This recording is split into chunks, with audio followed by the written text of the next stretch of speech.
We'd like to thank Gulfstream Park for their sponsorship of this program and some of the other programming and events here at Capital OTB. Gulfstream Park, the championship meet, running now through Florida Derby weekend, March 31st.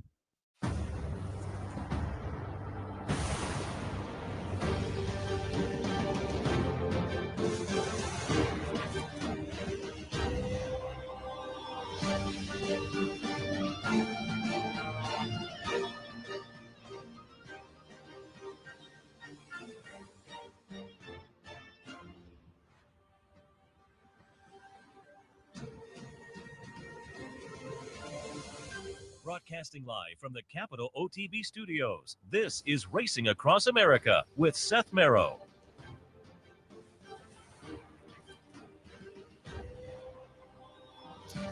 Good morning and welcome to Racing Across America on this Sunday morning. Seth Merrow in the studio. Thanks for joining us. As usual on a Sunday, we'll do a little bit of a recap from some stakes action from yesterday and more. So stay tuned for all of that. Let me remind you that here at the Clubhouse Racebook today, it is a knockout challenge, so you can come down, watch all the racing action.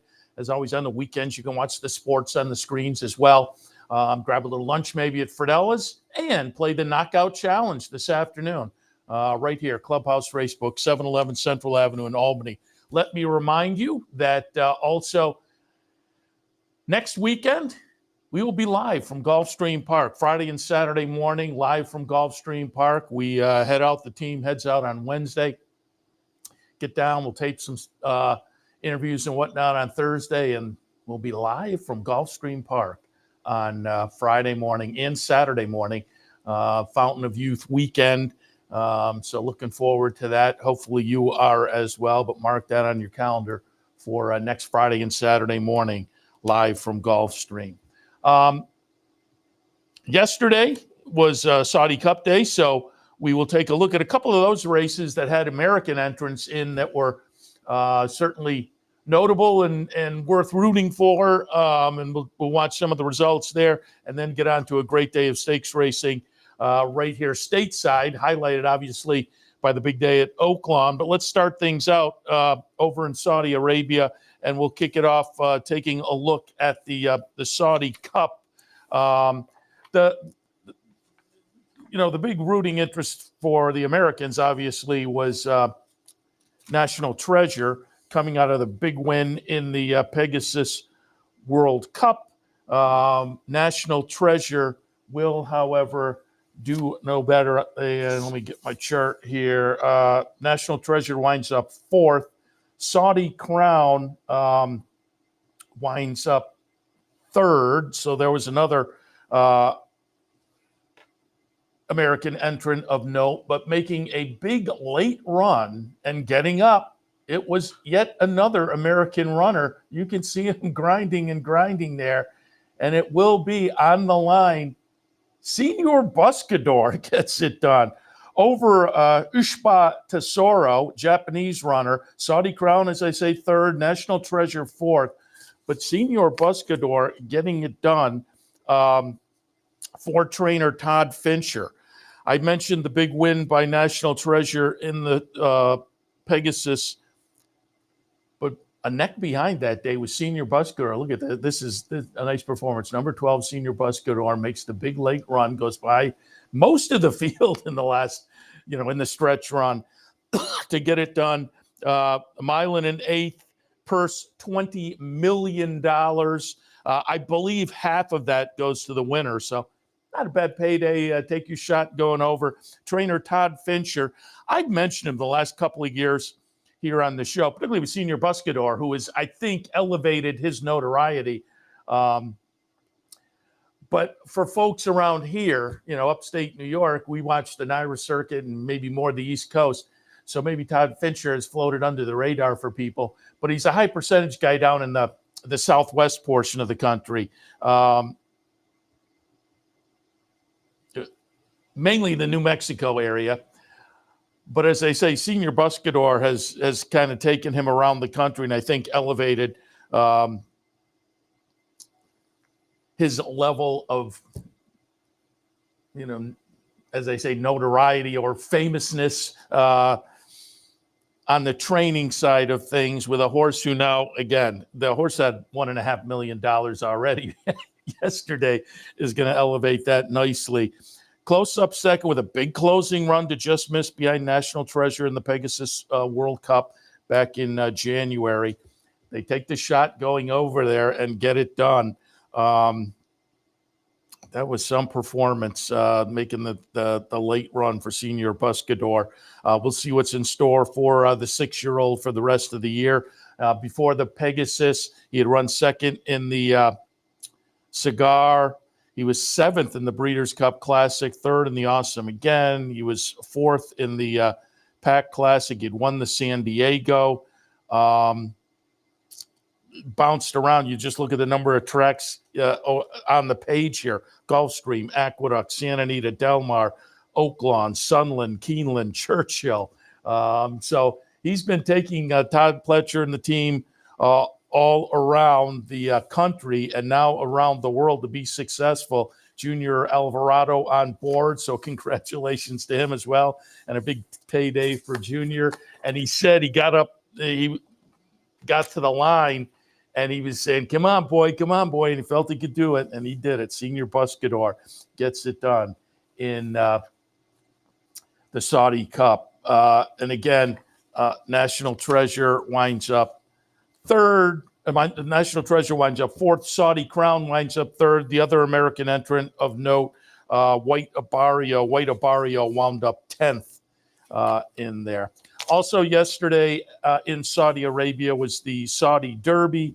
There was some American notables there, and there will be a nice performance from Bookham Dano coming out of the Pasco at Tampa. Nice win, a big win in the Pasco, and they elect to go over and try the Saudi Derby for $1.5 million. Bookham Dano is going to be the number 5 and run second. It will be the number 6, Forever Young, getting it done. Forever Young, a Japanese runner. And again, Bookham Dano winds up second. So the Americans ran okay in here. But Forever Young, Japanese runner, 3 for 3 in Japan so far, and now 4 for 4 overall with the win in the Saudi Derby. They said they're going to head to Dubai and run in the Derby, the Dubai World Cup undercard Derby. So we'll see if Forever Young can keep going there. I didn't hear on subsequent plans for Bookham Dano, but Bookham Dano, you can see it is close here with the American just getting edged out. Irod Ortiz was on Bookham Dano. We'll see what the game plan is for Bookham Dano. Now, the question mark for that one is the race yesterday was a mile. Bookham Dano, the Pasco was 7 furlongs. He had run second in the Nashua. Bookham Dano now had run second in the Nashua at a mile. So he's never been over a mile. And his one other trip at a mile was also a close-up second. So what will be the game plan for Bookham Dano now? I didn't read any follow-up on that to find out. But do they feel like there are distance limitations? Will they take their shots? Whatever. That was a nice run yesterday to take their chances going over to Saudi Arabia and just get pipped like that. But it was a nice, as I say, a nice performance by Bookham Dano. But it's also, the winner is worth watching going forward as well. Forever Young, 3 starts last year as a 2-year-old, and now as a 3-year-old scores in the Saudi Derby and headed, as I say, to Dubai to vie there. And as the Japanese have been doing for the past couple of years, they continue to make a lot of noise on the international racing stage. All right, let's get back to the U.S. of A, and big day, as I say, yesterday at Oaklawn, highlighted obviously by the Rebel, and we will kick things off looking at the Rebel. I took a shot in the Rebel. I took a shot with Dymatic, the Asmussen runner who had won nicely to break the maiden at Oaklawn back on February 3rd. And I just felt like so far this 3-year-old season has been a lot like last year, where we come into these races and the big name just doesn't get it done. And so nobody is really kind of taking control so far. Nice, so certainly, I think, is probably and normally would be at the top of the Derby lists of everybody, but being a Baffert horse won't be headed to the Derby.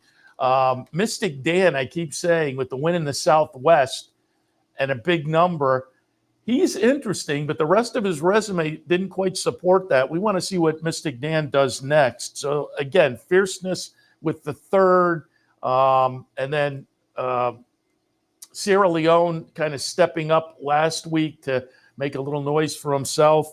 But yesterday, number 7 Timberlake was the one to beat, given the 4 to 5 odds in the Rebel, and lives up to it for Brad Cox and Windstar. Running second here is Common Defense. Another long shot, 27 to 1 for Kenny McPeak. So again, he upset things in the Southwest with Mystic Dan and Common Defense, and only the 4th career start after a 5th in the Southwest. Looks pretty good running second. Yes, you know, a well-beaten, well, a 2 length behind second. He was 3 lengths ahead of Northern Flame, who ran third at 15 to 1. Dymatic at 9 to 1, the horse I liked, ran 5th. You know, in the first start after the maiden breaker, that wasn't a bad performance for Dymatic. Number 6 horse, you can see him there. You know, no threat, obviously, but again, Timberlake now in the 3-year-old debut steps up and becomes obviously a notable member of the Kentucky Derby conversation. Florent Giroux had ridden him in the first 5 starts as a 2-year-old, ran 4th behind Fierceness, Moothed, and Locked in the Breeders' Cup Juvenile in his previous start. Now comes back and again attracts 4 to 5 favoritism in yesterday's Rebel and lives up to it with Christian Torres on board. I think he's at the top of the standings at Oaklawn currently, riding very well regardless. But Timberlake getting it done there. And as I say, steps clearly into the Derby picture with that very nice victory. 93 buyer, so it's a solid buyer that matched his lifetime best. He had won the Champagne last year before the 4th place finish in the Breeders' Cup Juvenile. The Champagne and the 4th in the Juvenile were 93s. Make of that what you will. You might think you'd like him to move forward a little bit, but I think if you match those tops and then next time you look for maybe a step forward, off a little bit of a break in the 3-year-old debut. But again, comparatively speaking to what we've seen so far, I think pretty good numbers as opposed to Nysos and what Mystic Dan did a few weeks ago. But again, Nysos not headed to the Derby, and Mystic Dan, I want to see, I think a lot of us maybe want to see another one. He could be that good, but given the track condition that day and that the race was a little bit of a standout performance, let's see on him. But Timberlake, again, winner yesterday, and now firmly in that Derby conversation. Also yesterday, the Razorback at Oaklawn, after scratches, wound up with a nice field of 10 in here. I thought there was going to be some nice speed in this race to shoot at, and because of that, I went with a little stalk and pounce runner in Magic Tap for Steve Asmussen. Magic Tap 9-2 on the morning line, goes off as the 2-1 favorite. So the betting public saw it much the way I did, I guess, and jumped on board.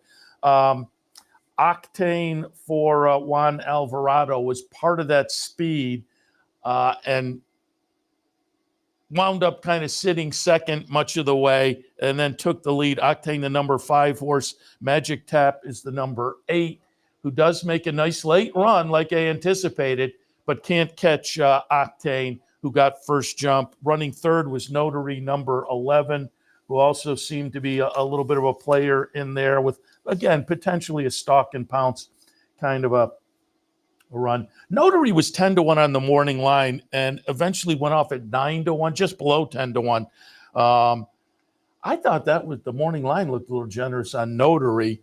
So if you use that one in your triple and got 9-1, I think you got a nice price there on a horse coming off a big win in the previous start at Oaklawn. I had that one right there in my mix. But it is Octane getting it done in the Razorback. with, again, a nice late run from Magic Tap. Octane going out for Juan Alvarado, Julian Lepereau on board for the victory. Chart margin winds up to be 3/4 of a length, and it was a solid 97 buyer, just below his lifetime best. He has a 98 buyer. If you go a little bit down the page, last April, one down at Gulfstream with a 98. His last start, one of those Sunshine stakes races at Gulfstream, wound up running a close-up second with a 97. So that seems to be right in his wheelhouse of best performances. 5-1 for Octane, who was very playable. He was part of that legitimate and classy early speed. And as I say, he kind of stalked and then got the first run. And so you got $13 on Octane. But again, nice little 97 buyer. Nice performance there in the Razorback yesterday at Oaklawn. Also on the card yesterday at Oaklawn, the Honeybee. Again, as is often the case on these big 3-year-old stakes days at the various venues, they'll have one for the boys and one for the girls. And this was the one for the girls, the Honeybee, 1 1/16 for the 3-year-old fillies. $400,000 up for grabs. I went with West Omaha. A little bit dicey, but I found it interesting that they scratched last week from Fairgrounds and elected to go to this spot. Brad Cox, Gary and Mary West. Betting public agreed, making that horse the even money favorite. But it winds up to be number 7, Lemon Muffin. 30-1 on the morning line. You got the best part of that at 28-1. Keith Asmussen on board for Wayne Lucas. Teaming up and paying $58. Tappet Janali runs second at 22-1. And then again, West Omaha, the number 6, just gets up to run third in there. But the chart margin winds up to be 3.5. Easy win for Lemon Muffin and the coach, Wayne Lucas. The career has been okay so far. I don't know whether you'd say there was the kind of potential where you thought superstar, but 4 seconds in 5 starts, which also means this horse was a maiden. So comes in and breaks the maiden in a grade 3 $400,000 race for the coach. 84 buyer figure. That was easily her best number. She had run a 72 before, but it was also notable that it was Keith Asmussen on board, who had a decent little riding season down at Oaklawn, hitting at 15%. A number of those are obviously for his father, who's having a great meet down there, and that certainly can't hurt your percentages, but gets it done for the coach yesterday. And I didn't see the winner's circle. I would guess, as is typical, and I know I saw enough of Oaklawn. I saw the apron, and it was another one of the big Saturdays down there. So I would guess it's kind of a Wayne Lucas tradition. He'll, as he makes his way to the winner's circle, he picks a youngster out of the crowd, makes a lifelong fan, and pulls a kid into the winner's circle to be in the winner's circle photo. And he's done that for a number of years. As I say, I didn't see the actual winner's circle ceremony, but I would guess that was probably the situation. Now, let me note that like some of the early season 3-year-old boys races I was alluding to, that where things have kind of switched up. This had that feel on the girls' side of things, with West Omaha being beaten and a maiden winning. How's this going to play into the Kentucky Oaks, for instance? With Wayne Lucas, I think it will play. I think he'll be there with this horse, all things, everything holding up. I'm not sure what kind of confidence I would have, other than she may be getting better. She was certainly working very well. So it may just be a filly who kind of took her time to, and as I say, she'd been knocking on the door with 4 seconds and 5 starts. It'll be interesting to see what they have in store for her next, and if she can kind of validate that. And if she does, she becomes interesting, I suppose, going to the Kentucky Oaks. But it's hard to, at this point, think of her as, a super contender, as it were, but we'll see. Because that, it was a nice performance yesterday. And again, the number, an 84, doesn't necessarily hop off the page, but it's not a bad number either. And finally, stakes action yesterday at Oaklawn kicked off with the carousel for the sprinters. Favorite in here was Zeitlos. I put that one underneath Asmussen runner with Tyler Gaffalione on board, making her stakes debut. These are fillies and mare sprinters. Betting public had her as the 3-5 favorite. I like Mucho Macho Girl, who was the second choice at 5-2. Mucho Macho Girl also stepping into stakes company for the first time and was getting tested for Dallas Stewart.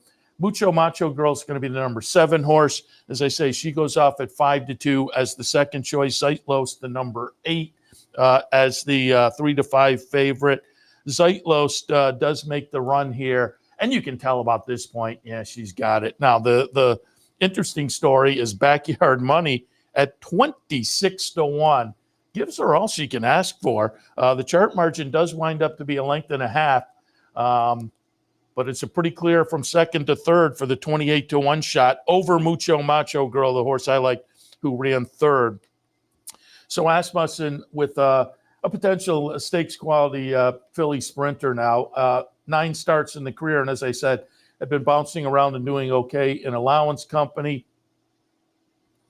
The 40-year-old debut back in February was a conditioned allowance, won that. Now is 2 for 2 in the 4-year-old season. And again, it was a nice performance. Beyer was an 83. For her, that was not a lifetime best yet, an 88 last year to wind up the season and a win at Churchill. But it was an okay start to the season. And again, I think Asmussen probably has a nice little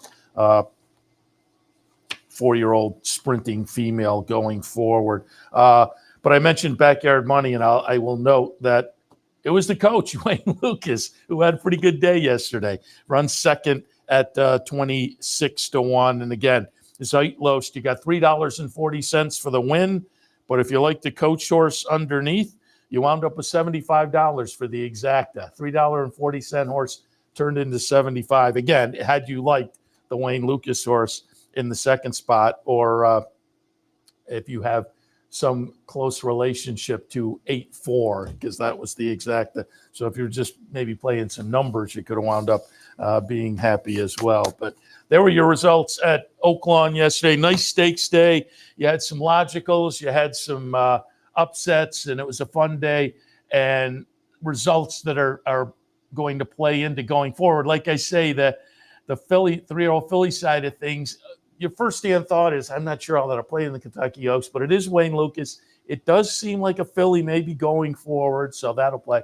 But Timberlake, certainly on the 3-year-old boy side of things, is notable going forward. All right, we'll take a break. When we come back, some more stakes action from yesterday. Aqueduct, Gulfstream, Laurel, Tampa, all of that coming up when Racing Across America continues. Stay tuned. Haven't signed up for a Capital OTB account yet? Now's the time to take advantage of the sign-up bonus.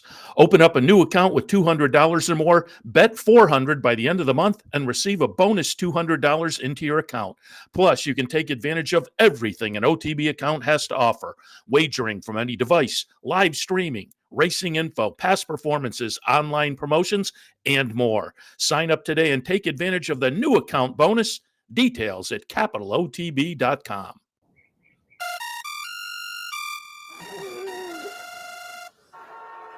Come on. I want sales reports on my desk by Monday. Whoops. My bad. Love racing? RTN brings you every live simulcast on your home television, plus live video streaming and race replays on your PC and mobile devices. To order, visit rtn.tv. RTN, a breed apart. Capital OTB is now streaming live on Roku. The RTN Racing channel on Roku lets you watch OTB TV live through your Roku device or your Amazon Fire Stick, rather than being limited to computers and mobile devices, which means you can now watch OTB live wherever you are. Simply open Roku, scroll to find the RTN channel, then click on OTB TV. OTB TV on Roku. Try it now.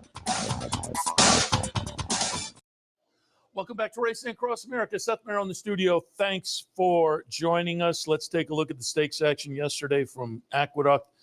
State-bred Haynesfield, 4-year-olds and up, New York breds going a mile for $100,000. I like Dr. Ardito in here. Dr. Ardito, the number 3 horse, went off as the second choice at 8-5. The even money favorite, I will say, number 7, Maker's Candy. If you don't see in our stretch run, that one was pulled up and vanned off, unfortunately, as the favorite. Horse I had down in the 3rd spot, Whittington Park. Nice run here to get up. And, here you're thinking I don't have a shot. But it is Anejo in front and clearly getting tired. And about here you think, oh, I do have a shot if you have Whittington Park. And Whittington Park, 8-1 on the morning line, kicked up to 12-1. And it was a horse coming off a nice win at Aqueduct to start the season off a layoff. I thought, interestingly, playable in here. As I say, I don't know whether I would have played that one at the 8th pole, but about the 16th pole, things changed. As you could see, the leader, Anejo, was getting short. The chart margin winds up to be half a length first to second and over 10 lengths second to third. So these two are well clear of the field. The horse I like, Dr. Ardito, did wind up third, but a no-threat third in here. Winner, Whittington Park, ridden by Kendrick Carmouche, trained by Jeremiah Engelhart, and owned by 10 Strike Racing, and it's a Marshall Graham homebred. Marshall Graham, part of the breeding side of things for this one. 10 Strike Racing owns. So nice little New York bred for Marshall Graham, and had been a nice little New York bred before the win yesterday. Had already put well over $250,000 in the bank with 5 wins and 16 starts. Now 6 for 17 with a nice stakes victory yesterday. And it's always fun when you have a nice little New York bred. And even better if you've bred it with the Breeders' Awards. Marshall Graham doubling up there a little bit. So congratulations to the team there with the, again, nice win yesterday, Whittington Park in the Haynesfield. Yesterday at Gulfstream, their feature race was the Gulfstream Park Sprint. I like Long Range Toddy, and I thought might get a little bit of value. We did 11-1, but it didn't help as that one runs 4th. Candyman Rocket was the 8-5 favorite. I had that one underneath. I was willing to take a little bit of a shot against that one off the July layoff for Bill Mott and Frank Fletcher. And won the battle, lost the war. It was the right move to put Candyman Rocket second. I just had the wrong one. It winds up to be Run Classic getting it done. The number 1 horse at 4-1. Betting Public had that one as the third choice at 4-1. Nice late run to get it done. Does pull away by over 3 lengths, wins this race. Candyman Rocket, the 6, just holds on for second by the nose. Loco Abario third, and again, Long Range Toddy 4th. Dean Delivers took some action as the second choice at 5-2. Wound up 5th in there, but it is Run Classic. Another one, Candyman Rocket had a July layoff. Run Classic had a May layoff. Had won a race on Derby weekend in the last start. So you had to be a little leery about that layoff, but layoff, no problem. Gets it done.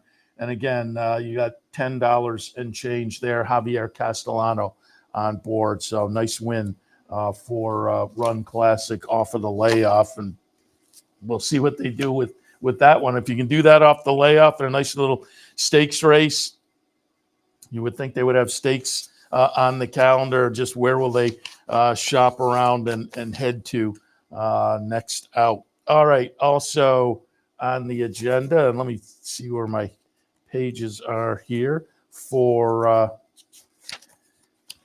the stakes at Laurel, and they had 2 stakes at Laurel yesterday. And again, worth taking a look at because 3-year-old boys, 3-year-old girls, and we'll start things out with the 3-year-old ladies, the fillies in the wide country at 7 furlongs. And these, they have the potential to maybe play in the Oaks, in the Derby, or the Preakness and the Black-Eyed Susan, being Maryland races. We'll see. They have the potential. That doesn't always pan out that way, but we're taking a look at. And in the wide country for the fillies, it will be the favorite, Miss Harlot, getting it done.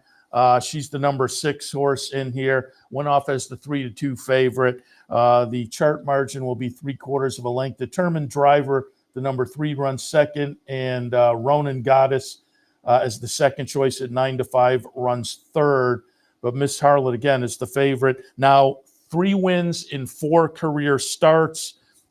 This was her longest race so far at 7 furlongs.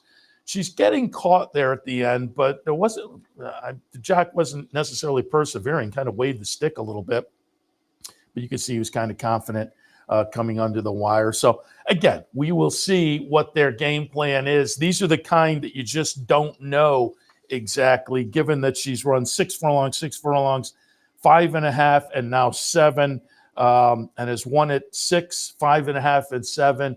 Will they stretch out? Again, I think it's so tough. You may feel like, well, we've got a bona fide sprinter, and I give a lot of credit to the folks that have the intestinal fortitude to realize that and stick there. But I think it's tough if you have a horse not to at least test at some point a couple of turns. So we'll see what they do with Miss Harlot and whether they do try 2 turns going forward or stick to sprinting. But clearly they have a very nice 3-year-old filly sprinter in Miss Harlot. On the 3-year-old boys side of things, it was the Miracle Wood. This one is at a mile, and once again, it is the favorite at 4-5. Speediness, the number 7 horse, 4 trainer Jamie Ness, coming off a big victory and an optional claimer in the previous start. With yesterday's win, 5 wins in 9 career starts. A couple of those have been at this mile distance. Actually, 3 of those have been at this mile distance. That's the furthest he has gone. We'll see if they try to stretch him out a little further. And that would be no surprise to go, mile and 16th, mile and 8th at some point and give it a shot with the Maryland bred. But again, they have a nice horse one way or the other. They're well over $200,000 in earnings now. Jamie Ness, as I say, the winner. Running second in there was Point Doom, the number 6 horse, who for Kieran McGee, they've got a nice one as well. Had a couple of wins and 5 starts coming in, and they were after the claim. This horse was claimed away from Madaket, Starlight and Company, 2 starts back at Laurel. That was a big win in a maiden claimer. The follow-up in an optional claimer was a nice win, and now a second in a stakes race. Point Doom might turn out to be a nice claim for that group. Running third was Circle P, who has some potential as well, with a couple of wins in 4 starts. One of those wins being the Maryland Juvenile last time, and now third in the stakes race. So that one also a little potential, you would think, going forward on the Maryland bred side of things, or the Maryland racing side of things. So there were your stakes races at Laurel yesterday. And finally, we also had a couple of stakes on the west coast of Florida. One of my favorite tracks all year long. Love playing a little Tampa. Love a little Oaklawn in the wintertime as well. Tampa's 2 stakes yesterday. The Lightning sprinting on the turf for $100K. And the favorite Another one where the favorite doesn't finish the race. I will note the favorite, Just to Care, the number 5 horse, lost the rider, and so didn't finish. Lost the rider, didn't finish the race. The winner is number 8, Play the Music, at 2-1 as the second choice. Comes in off a win at Gulfstream on the turf for Marcassi. Gallardo on board. And again, a 2-1 was a logical player. How about them apples? Also ran well coming over from Gulfstream, having run just behind Play the Music in that race last time. Runs behind Play the Music again. So a couple of logicals there. So it's 2-1 and 7-2 to complete your exacta. Your exacta was $24. Running third, the number 3 horse, Jordy's Dream, 30-1 on the morning line, 50-1. Longest price, no, second longest price on the board. But you go from a $24 exacta to a trifecta that was well over $400 if you had the 50-1 shot in your mix. But Marcassi getting it done on the move over from the East Coast to the West Coast to score there. And a nice little, again, had tried Stakes Company up at Woodbine back in 2022 in the Lone Stakes start, and had been bouncing around and showing some talent. So now wins the stake. We'll see as a 4-year-old what their game plan is for Play the Music. But, seems like Stakes would certainly be in the offing for the Cassie runner off the win at Tampa yesterday. And finally, the Turf Dash, 5 furlongs on the grass for the 4-year-old and up, the boys. And this one, the favorite was Yes, I Am Free at 7-5, the 6 horse. But the winner will be number 3, Smithwick's Spice. Plenty of early speed from this horse on the resume and showed it yesterday and held on. I mean, this horse was getting challenged all the way around at 6-1 and holds on by a neck to Extendo, 3-1 second choice. Yes, I Am Free, the 7-5 favorite, runs third in here, but just will not be passed. You have to love the guts there. Smithwick's Spice, ridden by Dan Centino, gets it done, as I say, at 6-1. $14.20. That was career win number 10 and career start number 44. The veteran 8-year-old. And I'm guessing, let me look. Yeah, with the purse yesterday, goes over $500,000 in earnings. So nice performance there from Smithwick Spice in the Turf Dash. So now, again, another couple of nice fun stakes races at Tampa yesterday. So again, there was plenty of stakes action around the country and around the world on Saturday. Hopefully you cashed some tickets. But regardless, as I say, there will be horses coming out of the weekend that'll be worth watching going forward. Whether we're watching with great anticipation or watching with great wonder as to what they might do next, either way, it will be interesting. All right, we'll take a break. When we come back, we'll do a little handicapping on the afternoon and take a look at some of the action. Don't forget, we will be back this afternoon with OTB Live, Aqueduct, Gulfstream, and more today on a Sunday afternoon. And again, we will be live from Gulfstream on Friday and Saturday morning. So keep that in mind. Mark it on your calendar for next week. Looking forward to it. Should be a fun trip. Fountain of Youth weekend. But in the meantime, we'll take a look at this Sunday afternoon, give some ideas for today. Right after this, stay tuned.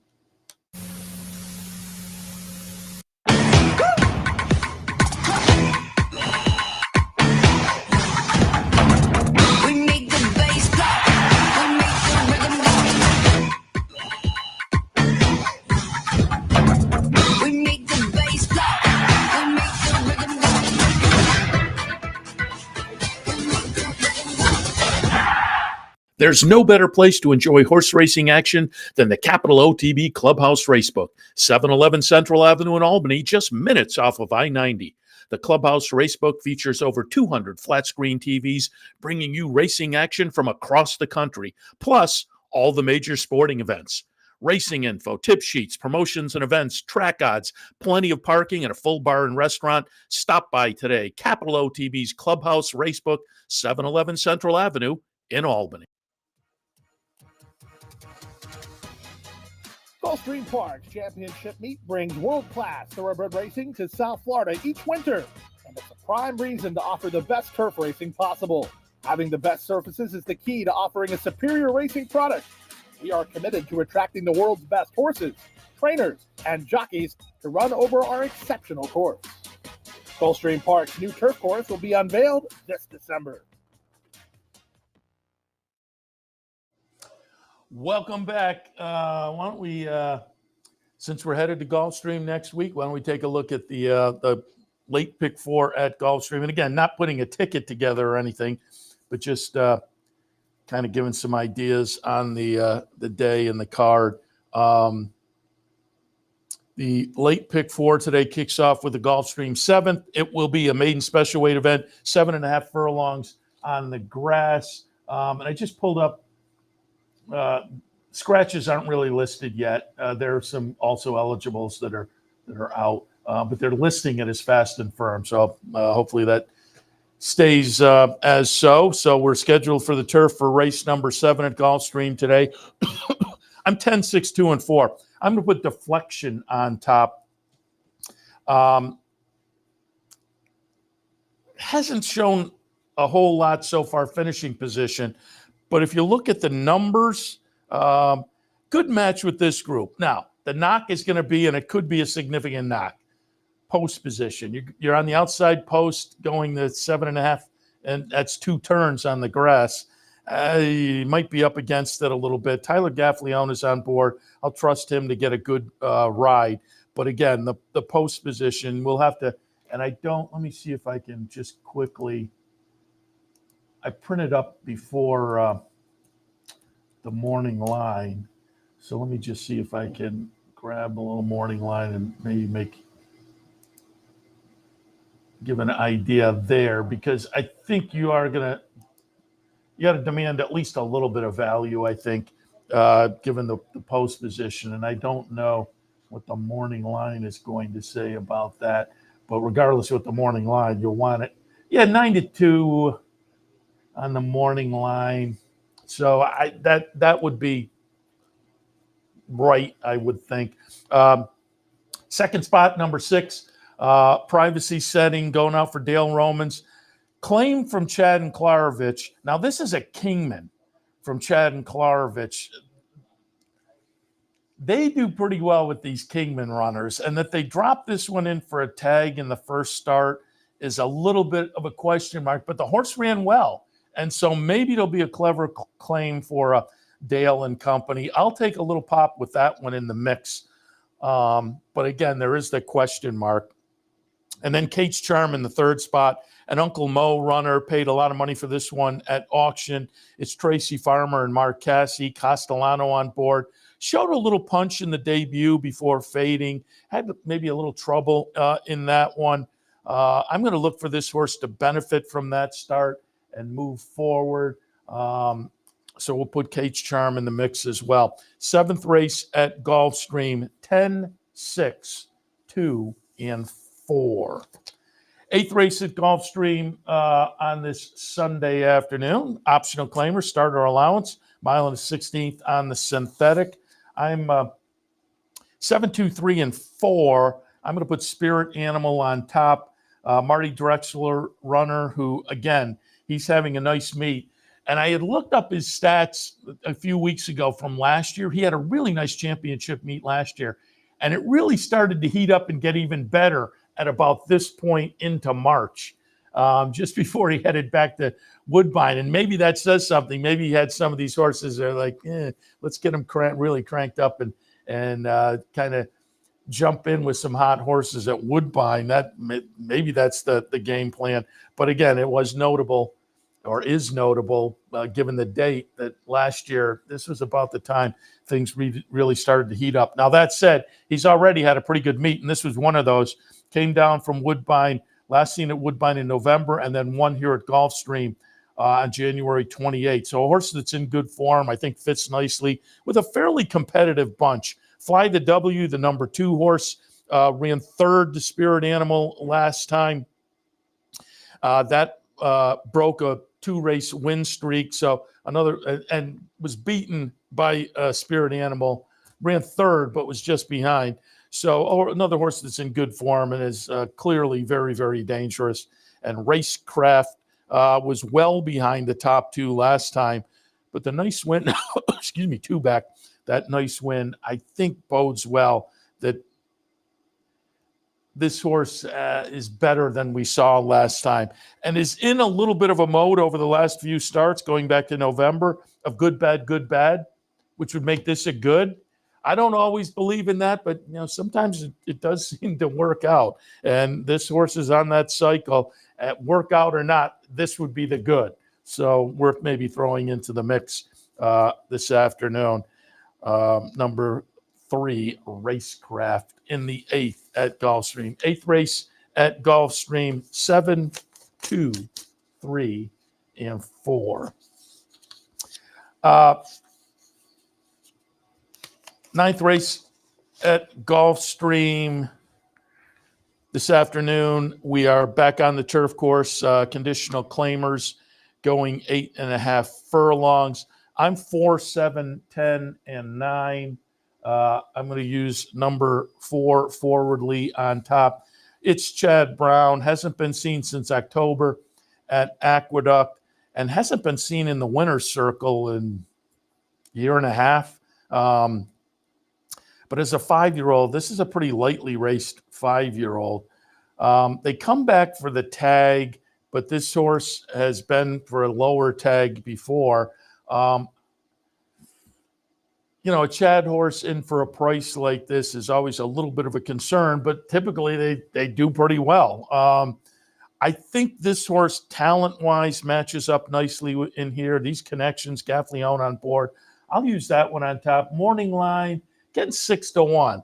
And I wouldn't be surprised given the scenario if that holds up. So, with these connections to get a price like that on a horse that I think has the talent to match with this group, we'll take it. Ordinary, the number 7 horse, also at 6-1 on the morning line, hasn't been seen since July.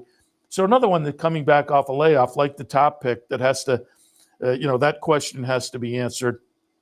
This one now comes back for a reduced rate, though, that raises some question marks.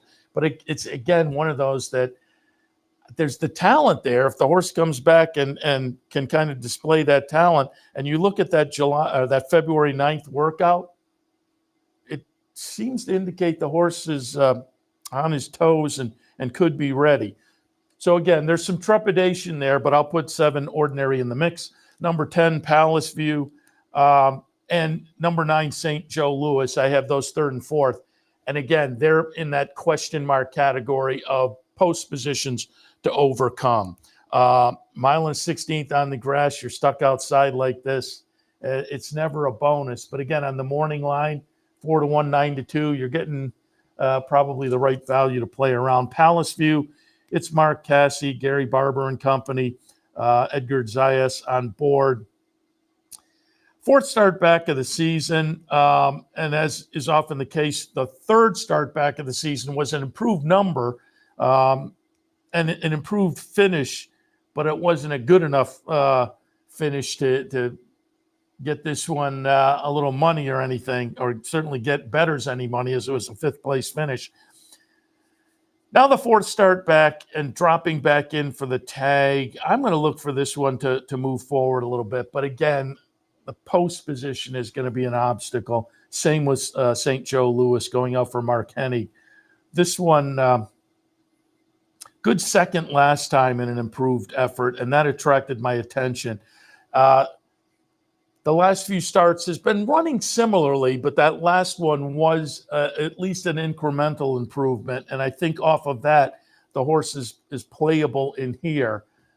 But again, I would have felt a little more confident if we were sitting in post positions, let's say 2 through 5, as opposed to 9 at this mile and a 16th on the grass. But we'll take a pop there in the ninth at Gulfstream, 4-7-9. 4-7-10 and 9. 4-7-10 and 9.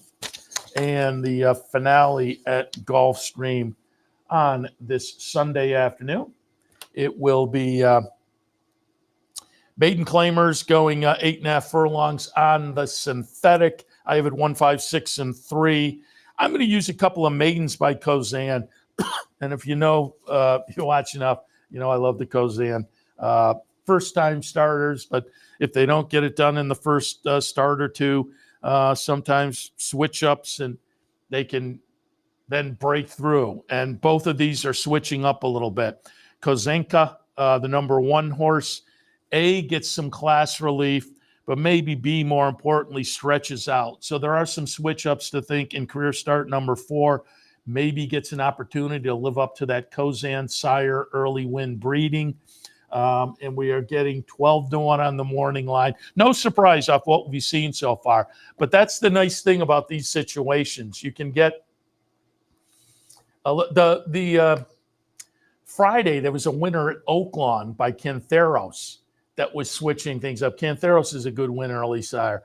That one switched things up and paid $100. So with these switch ups with the winner early sires, sometimes you get a price as well, oftentimes. Rain Amar, similar situation. That's Kozan with some switch ups. And on that one, that's actually the 5-2 choice. Not surprising, excuse me, with the class relief, which is more notable than the top pick. But being more notable, to me, it was a little more suspicious. But we're not just getting the class relief as our change up. We're also moving to the synthetic and going the 2 turns on the synthetic. So again, switching up in a couple different ways that maybe gives that Kozan win early sire side of things a chance to break through. So we'll use a couple of Kozan runners with experience, but having not gotten it done yet as our top 2 in here. 1, 5, and then the 6, Miss Tara Sansol in the 3rd spot. Hasn't shown a lot so far.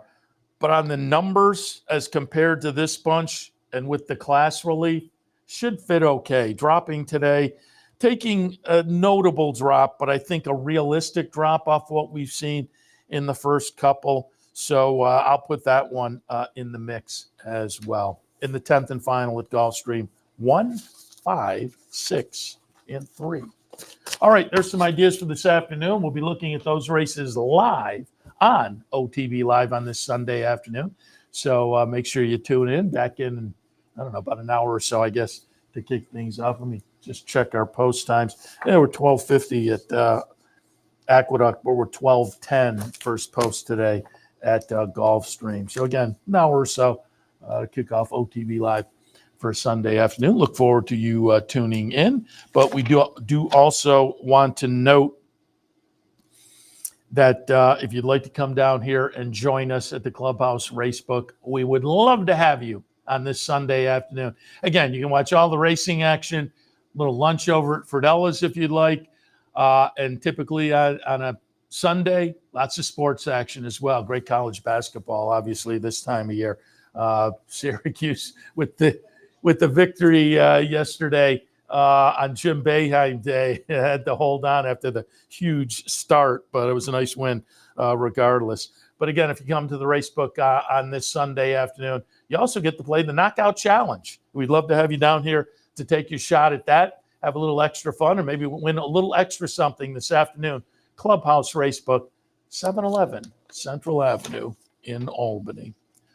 All right, Seth Merrow, Racing Across America on this Sunday morning. Thanks for tuning in. We really appreciate it as always. And I know we get a number of viewers over on YouTube watching us, and I don't mention it enough. If you do watch on YouTube, hit the like button, hit the subscribe button. That always helps push the product to an even wider audience. So if you are watching on YouTube, like and subscribe. We would appreciate that. And regardless of where you're watching, we always appreciate your tuning in. And as I say, back in about an hour or so for OTB Live for a Sunday afternoon. We'll see you then. We'd like to thank Gulfstream Park for their sponsorship of this program and some of the other programming and events here at Capital OTB. Gulfstream Park, the championship meet, running now through Florida Derby weekend, March 31st.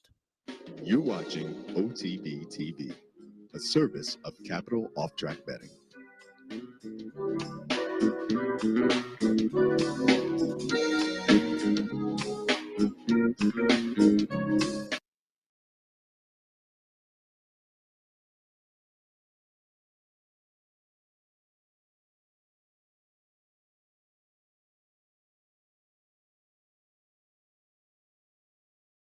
And 2, less than 6 furlongs to go. The leader is Glorious Princess, in front by a neck. Up on the outside, it's a tugging Marksman Queen from second. Sweet Danny Girl is a joint third with Ocean Club. Then the team of Fuerte Ovejuna and the race